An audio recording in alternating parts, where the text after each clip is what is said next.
Hello and most welcome to page 1957. We will today continue with Derrida and Religion by Manoussakis.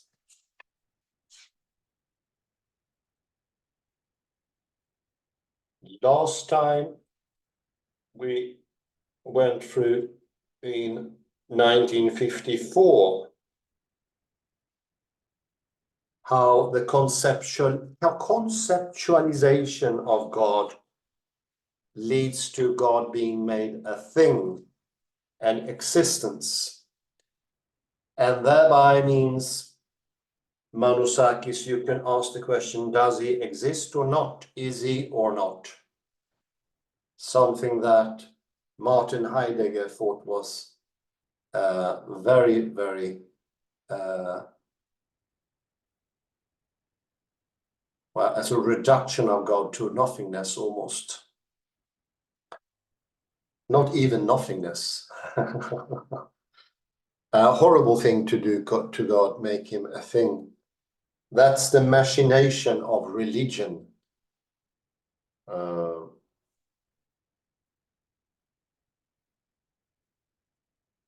There was also mentioning of a Kantian God, a God that comes after the moral choice, after morality has been decided, then God can come. And of course, this conceptualization of God is making God into a referred thing, a representation. When I grew up, God was a metaphor for something, being happy or state of mind. Heaven was also a metaphor for something else. And is this tendency not concisely approached to the people who come close to the church? They will bring in this distance by themselves. They need no encouragement. These things are already well established in the common parlance. We already conceptualize everything that we reach. Something that Ian McGill is called left hemisphere doing.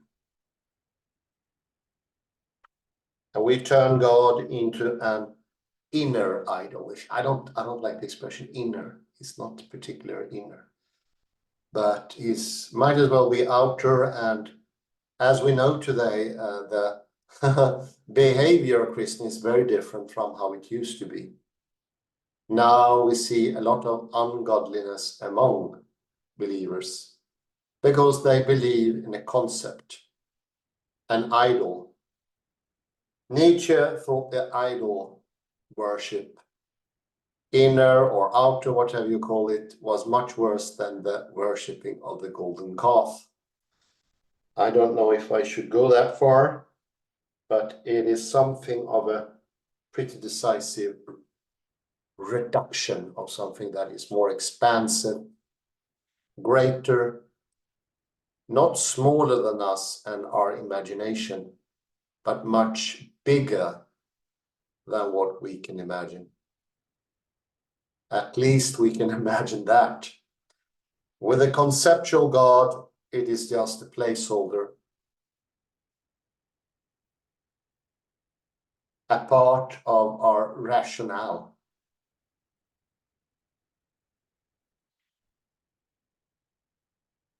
And I will continue on page 317.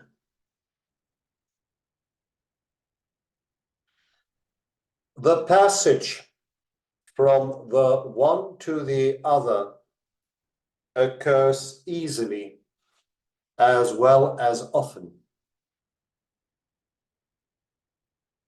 And the bridge that facilitates the passage is nothing other than the idea of God.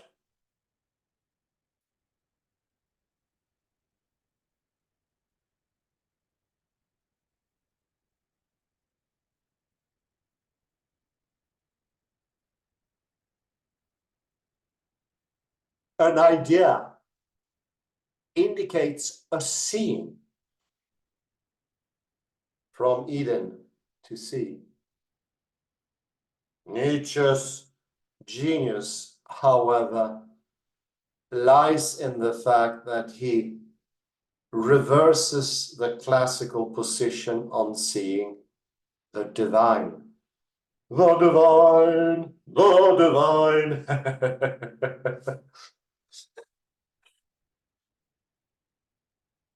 In antiquity,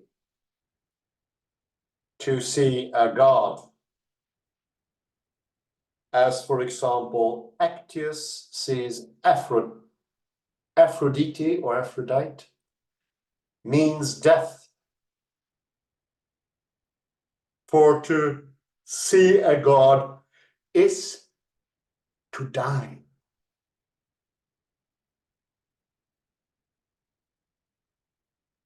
We find the same prohibition already in the Bible. Yahweh warns Moses as he is about to ascend Mount Sinai not to look on him, for a man cannot see my face and live. O God,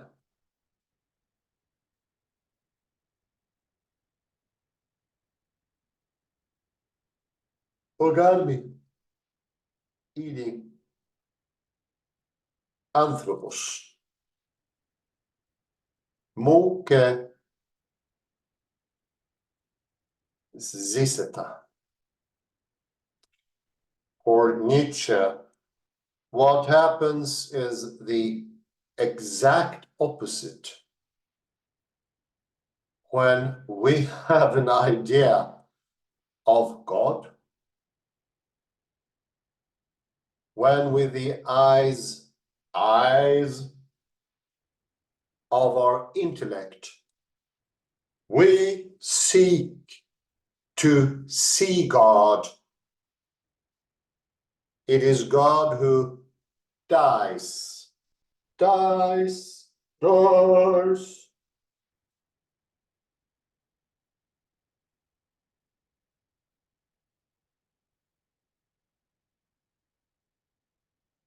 Dies, dies, dies.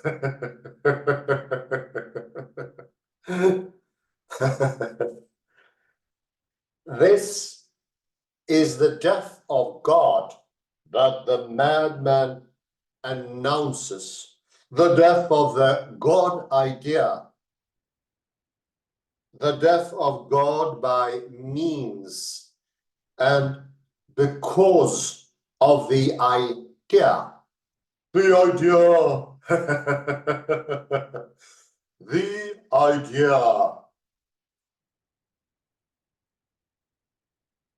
And who is to blame for such a terrible act? Nietzsche is very clear.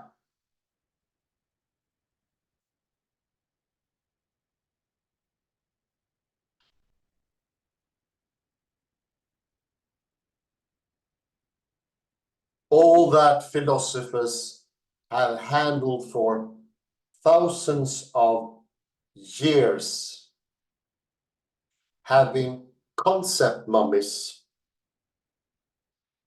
Nothing real escaped their grasp. Alive, alive, alive. Where are you, my echo? Alive, make me happy.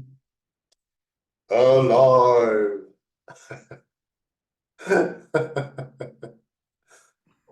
Alive. Yeah, thanks. I John need to Travolta live. alive.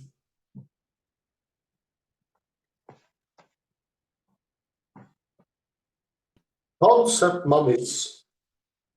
Dieser Herrenbegriffs Götzendiener worship something, they kill it, and stuff it. They threaten the life of everything they worship. They worship.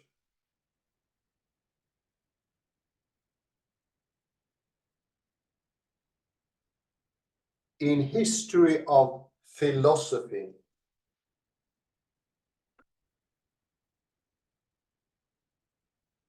from Plato onwards, God ceased to be a person and was turned into an abstract idea, a concept mummy.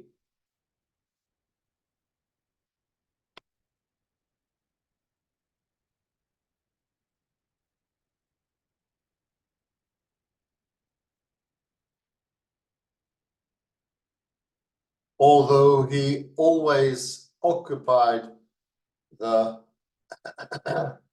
highest place in the conceptual hierarchy. This did not prevent philosophy from placing him among the rest of its concepts.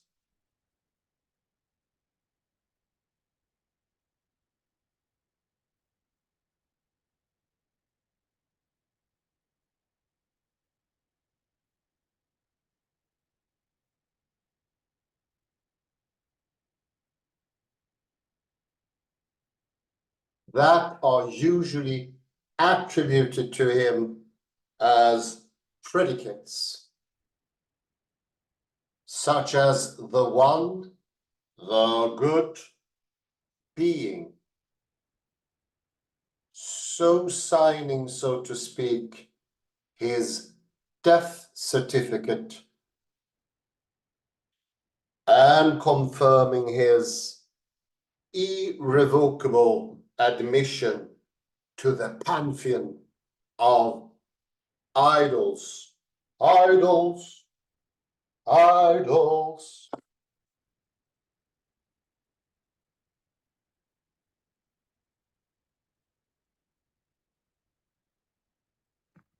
Idols, which Idols.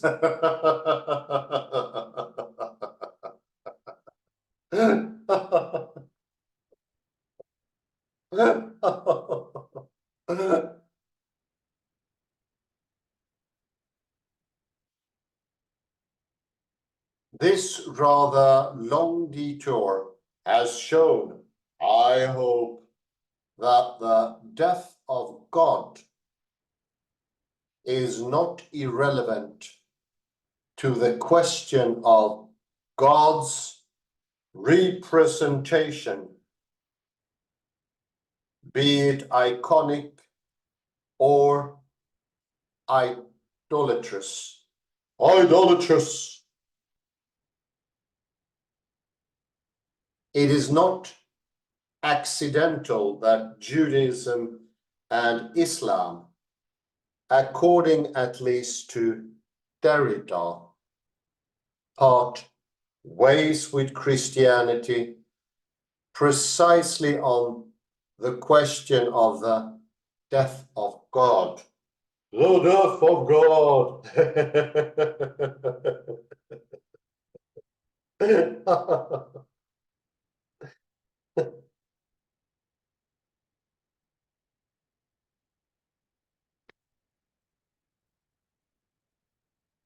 It is no caprice of history that death befalls the Christian God, but not the God of Judaism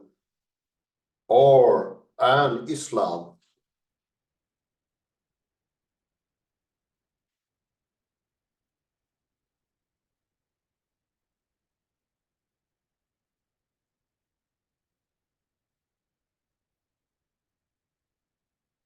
For Islam and Judaism, there's no death of God because it is prohibited to depict God.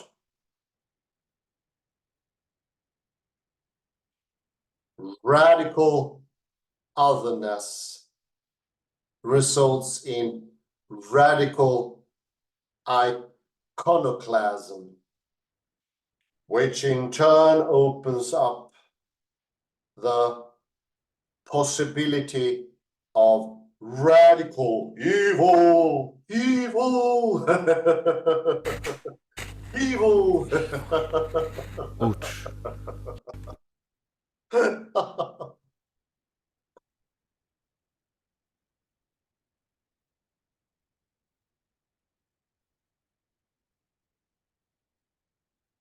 To restate this conclusion, we could say that the absence of relation with the other is the very root of the possibility for radical evil. An encounter with the divine without relation, that is, without some form of iconic representation, would not be different in any way from an encounter with sheer evil, an encounter with utter destruction.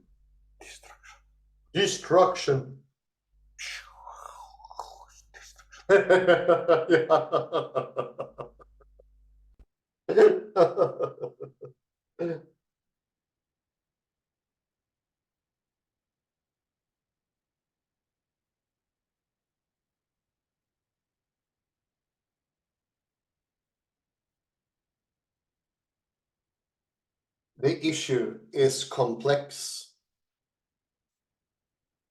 for the semantic differential between Christianity and the Judeo-Islamic couple, Christianity's shibboleth, so to speak, is made up of three interrelated factors.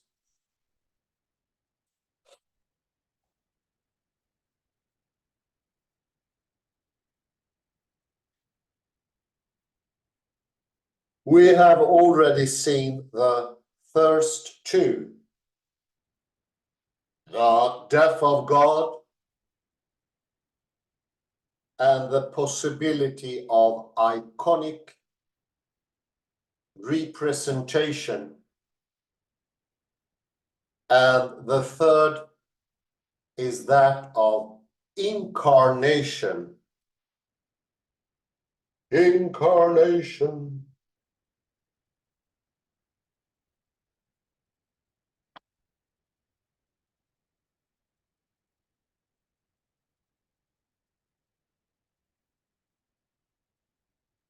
It is precisely thanks to the incarnation that the iconic representation of the divine becomes possible.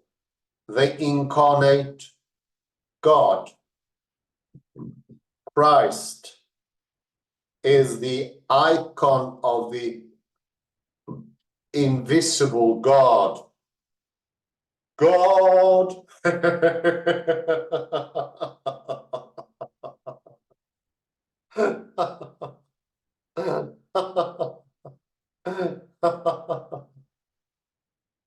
Ekontu theontu aurato.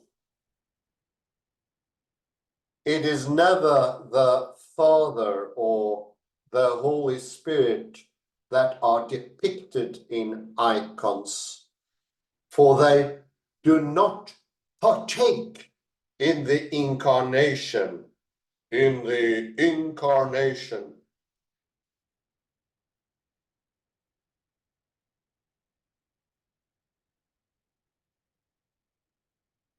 Only Christ can be depicted by merit of his flesh.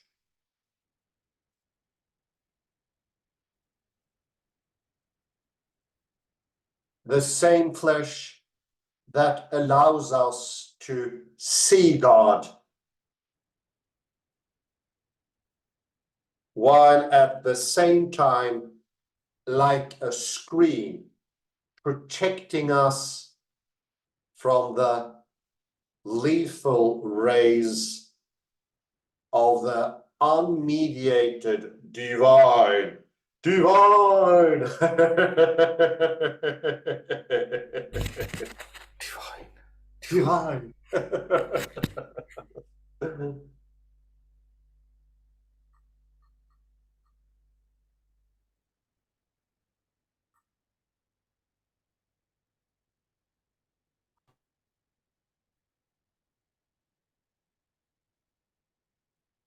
It is precisely this mediating character of the incarnation that Derrida picks up in a later essay in order to emphasize Christianity's break with the other two monotheistic religions.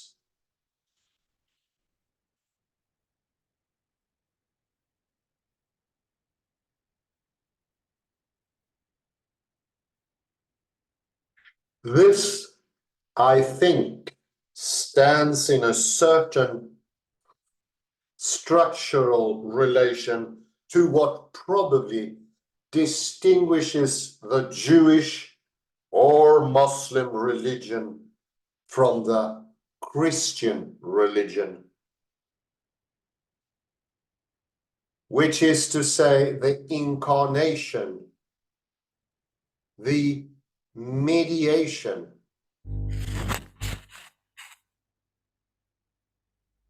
the hoc est meum corpus, the Eucharist, God become visible, God visible, this Hocus pocus, hocus meum corpus. hocus, Hocus. hocus pocus. Hoc est meum corpus. Ah, hocus, hoc est meum corpus. Yeah.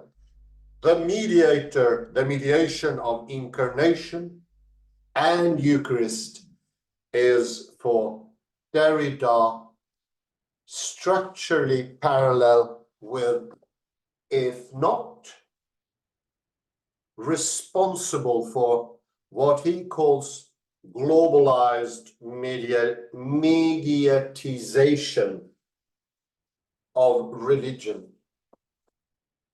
Oh, sorry, which is also fundamentally Christian and not Jewish, Islamic, Buddhist, etc.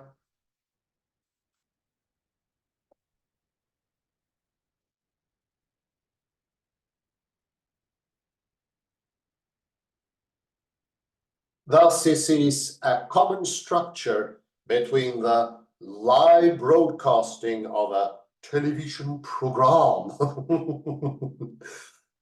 the simulation of live transmission, which has you believe that you are before the thing itself, you are there. Logocentrism.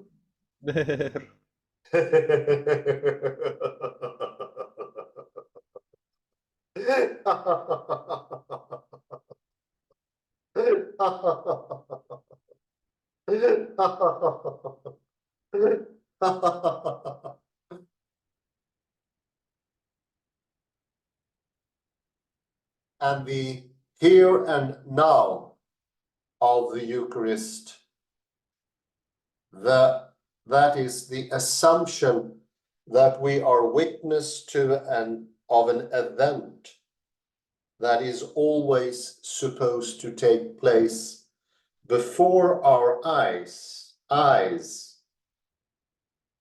At this very moment. This very moment.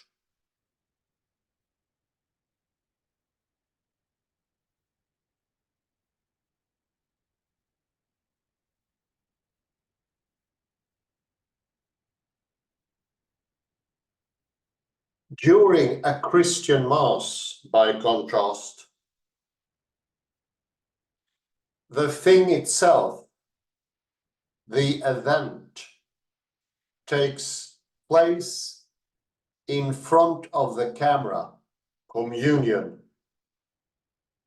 the coming of real presence, the Eucharist. The thing actually takes place live as a religious event, as a sacred event.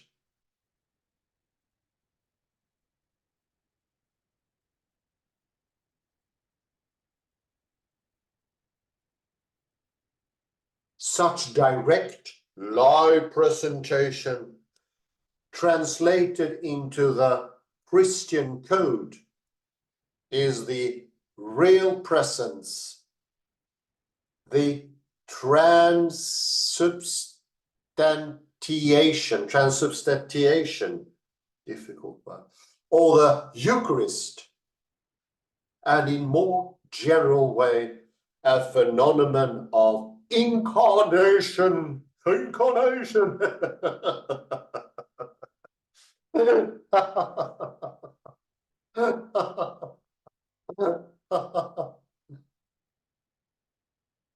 And in a more general way, a phenomenon of incarnation, deictic and sensible immediacy of the mediator here and now in the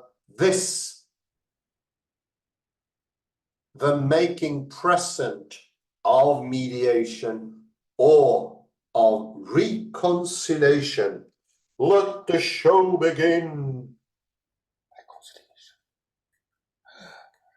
Reconciliation. Reconciliation.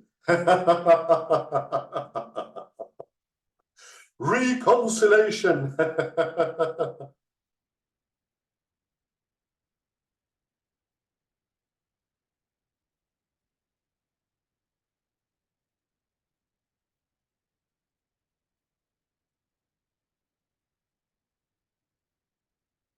Such remarks call for some kind of a response. Derrida's unsophisticated understanding of liturgical time fails to distinguish between vulgar, everyday chronos, and eschatological kairos.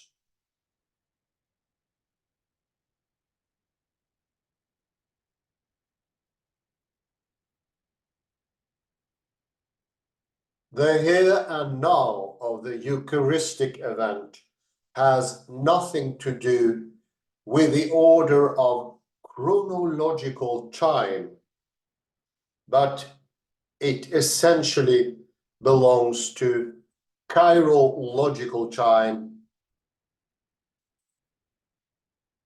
Moreover, the repeated claim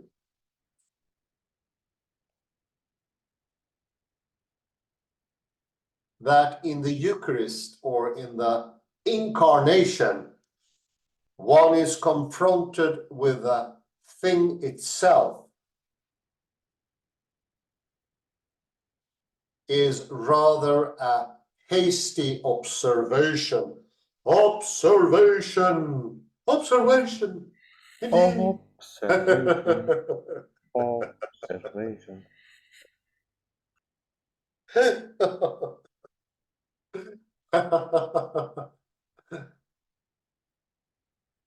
Isn't this precisely the folly and paradox of incarnation?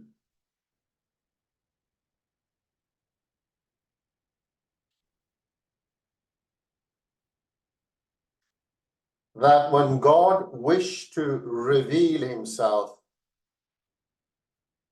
he did so by hiding himself behind the human flesh.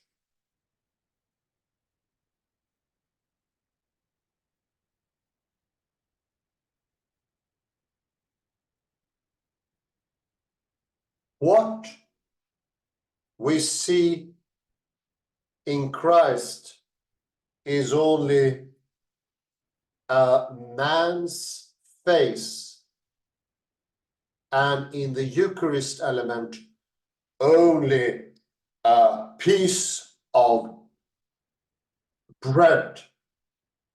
It is in the freedom of one's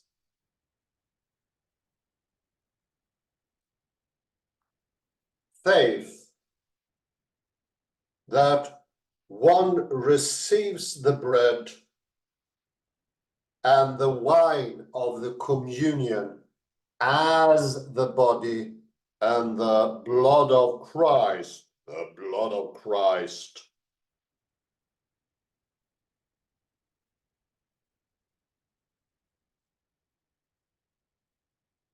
Far from being the thing itself, the consecrated bread and the incarnate God are actually the very opposite. Screens for protecting against the terrifying reality of the real.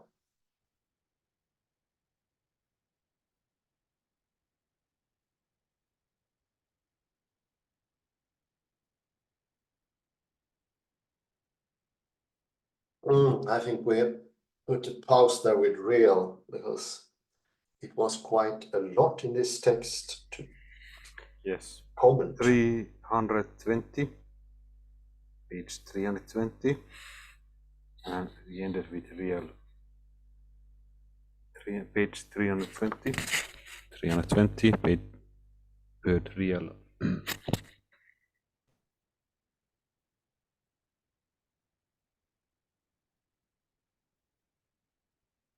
Especially now on Noble Day.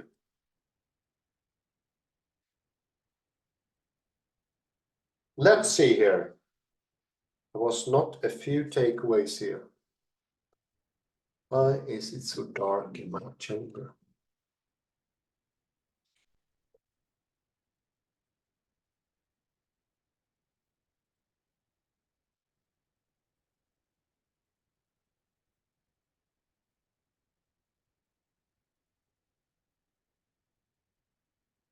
In the last sentence of page 300 and must be 17, I think. Yahweh warns Moses as he is about to ascend Mount Sinai not to look on him, for a man cannot see my face and live.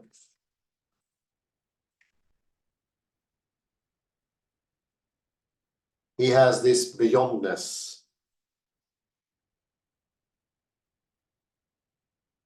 And the reason is, according to Nietzsche, what happens is the exact opposite.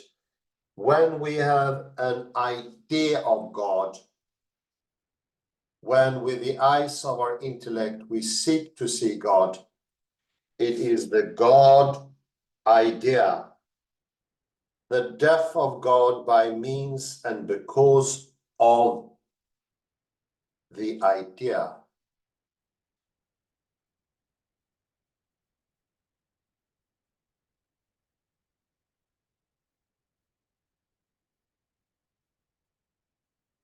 And that is the death of the God idea.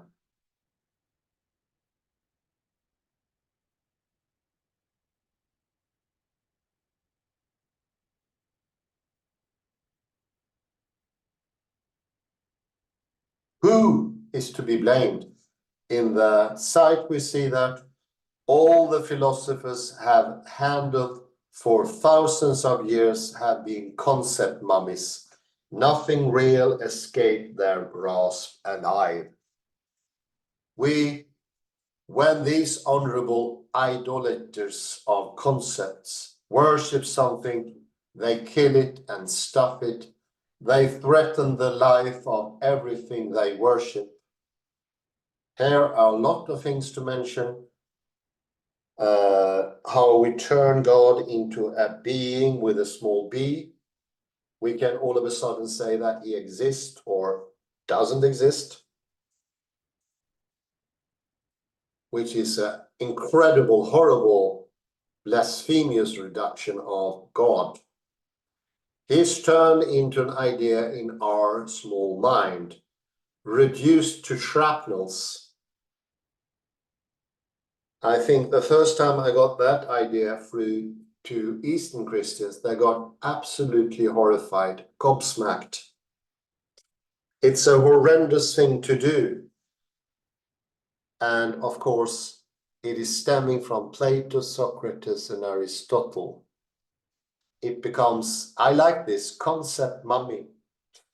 This is how I was exposed almost to indoctrinating atheism by the church. A conceptualized God was very easy for young children to see through when I participated in the communion camp. All of the 37 of us lost their faith, except me, I would say. The reason being they turned them into concept mummies, a thing that could either be or not be. A bit like an atom.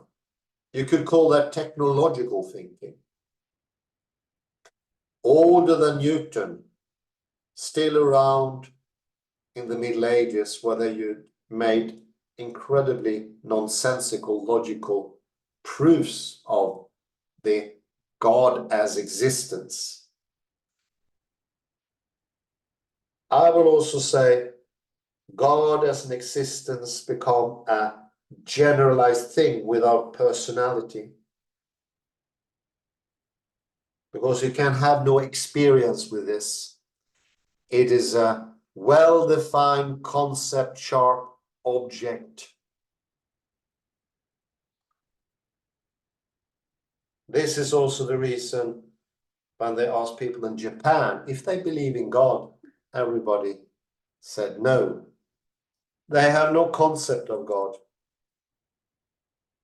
They all worship though, but not a thing God. Not the Estain or Usia God. Not the, to take Ian McGilchrist's left hemisphere God as a representation. None really believe today after Newton. Newton himself said God doesn't interact in the happenings in the world. Darwin said God was even outside of creation, still remained believing. Kant said God was out of morality. Archbishop Sweden said all gods are equal, whether they are Buddhist God, Hinduistic God, or Islamic God. Therefore, they have no properties. They are the concept God, actually incredibly close to the atom. All atoms are alike, having a sort of conceptual identity. A little window you can look into.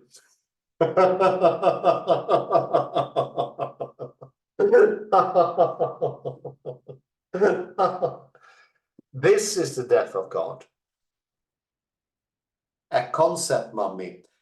And I would say it's also the death of concept as you stumble upon them in academia today. My professor, who was renowned for, he had good reputation, written many books, he said, there's no knowledge to be sought here.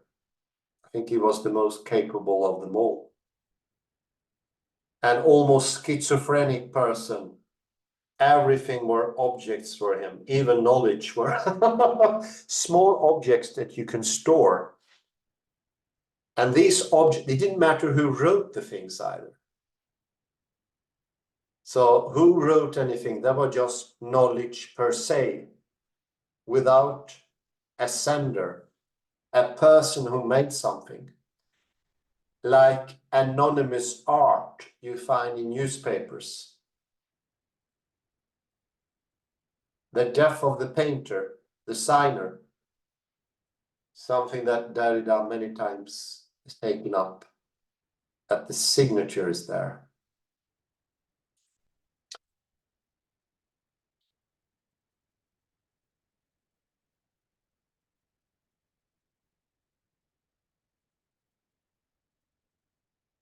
Further down, we find on the same paragraph, I think it is,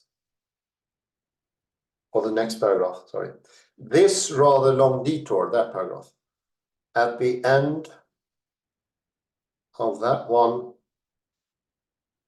an encounter with the divine without relation, that is, without some form of iconic representation, would not be different in any way from an encounter with sheer evil. 666. An encounter with utter destruction.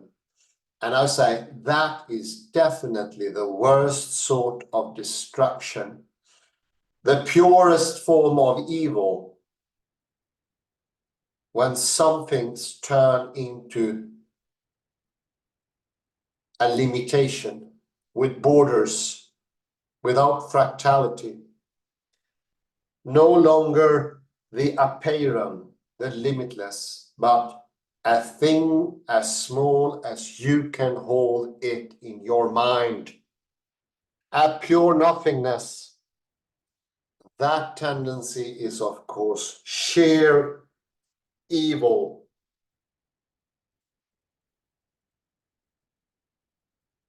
This is no longer a God that is alive. This is a God you point to. You make a representation of him.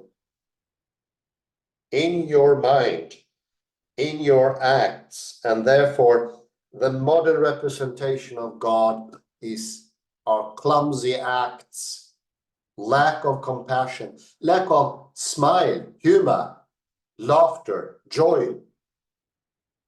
Instead, the opposite, the empty, mummified concept. The mummified concepts are horrid. They bring no relief. They bring only pain. Tremendous pain, I'd say. It's the Saussurian sign and signified, where the signs are completely empty without the message. God is no longer resounding in his very word.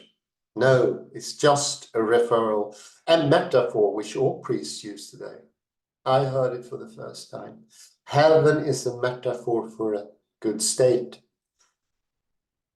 Heard by everyone today and been taken as a fact. I think that proposition is very problematic. Kalle, please come in. Bring joy. Thank you, thank you, thank you, thank you, thank you.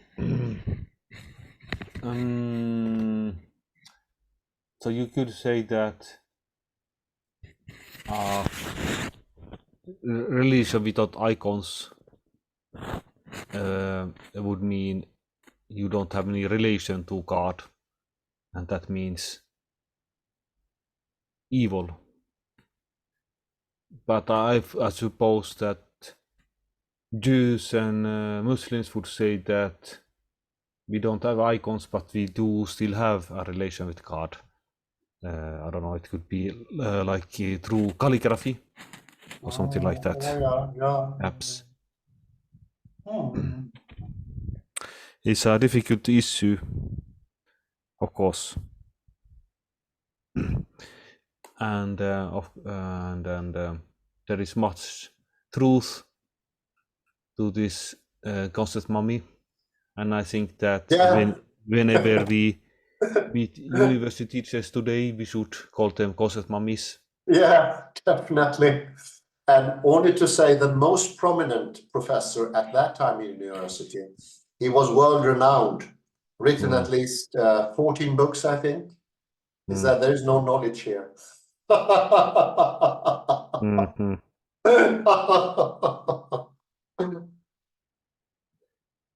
Let me go to 319. So it's here, 319. Let me see if I can get there.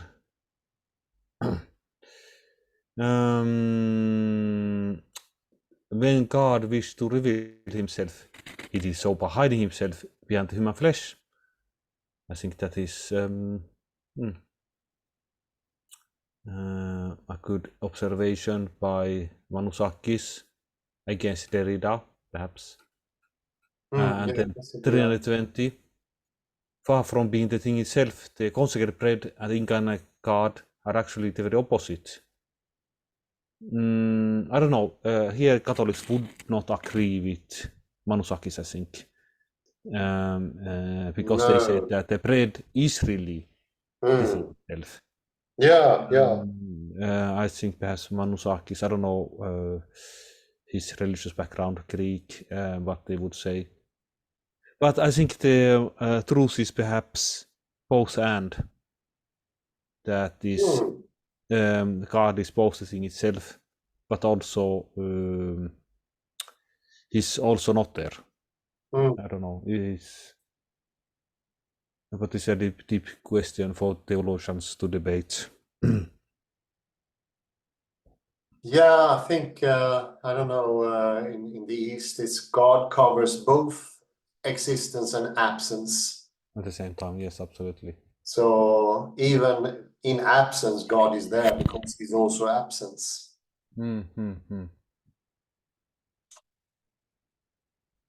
Therefore, they have no concept of not believing in God. That wouldn't make any sense to them, or believing in God for that matter either. Absolutely. I propose that we leave at this short meeting today. Come again? Let's end there. Okay, sure. Yeah. It's very interesting, but sometimes you get overwhelmed. So thank you very much, Kalle. Thank you. Have a very pleasant evening, morning, or day, wherever you are. It's a sheer pleasure as always. Bye for now.